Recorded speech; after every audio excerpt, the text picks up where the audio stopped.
बुद्धिमान और चालाक में क्या अंतर होता है।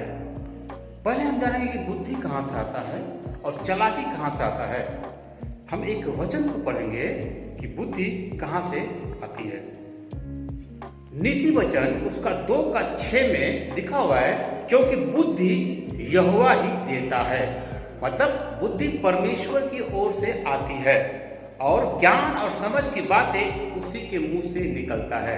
तो हम लोग जान गए कि बुद्धि परमेश्वर हमें देता है, और जब परमेश्वर हमें देता है तो हम उस बुद्धि को गलत यूज कर ही नहीं पाएंगे, क्योंकि परमेश्वर गलत नहीं है।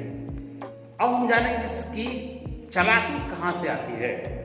तो हम एक बात पढ़ेंगे, उत्पत्ति की पुस्तक उसका 3 अध्याय उसका 1 पद। उसमें लिखा हुआ है कि यहोवा परमेश्वर ने जितने बनेले पशु बनाए थे उन सब में सर्प धूर्त था।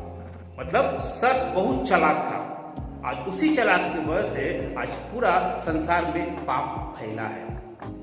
तो आपने देखा, आपने सुना कि मैंने कहा कि बुद्धि परमेश्वर की ओर से आती है और चालाकी शैतान की ओर से आती है। अब मैं बताऊंगा कि बुद्धिमान और चालाक का परिभाषा क्या है।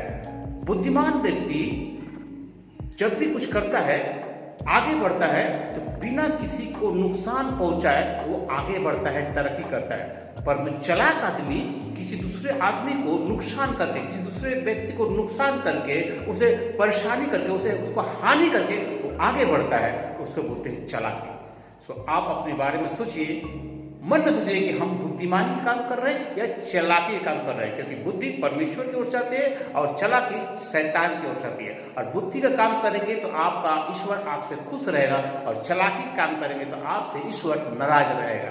Thank you, may God bless. यदि आपको ये वीडियो अच्छा लगे तो प्लीज आप दूसरे को शेयर कीजिए, सब्सक्राइब कीजिए और फॉलो करना ना भूलें। Thank you so much, may God bless you.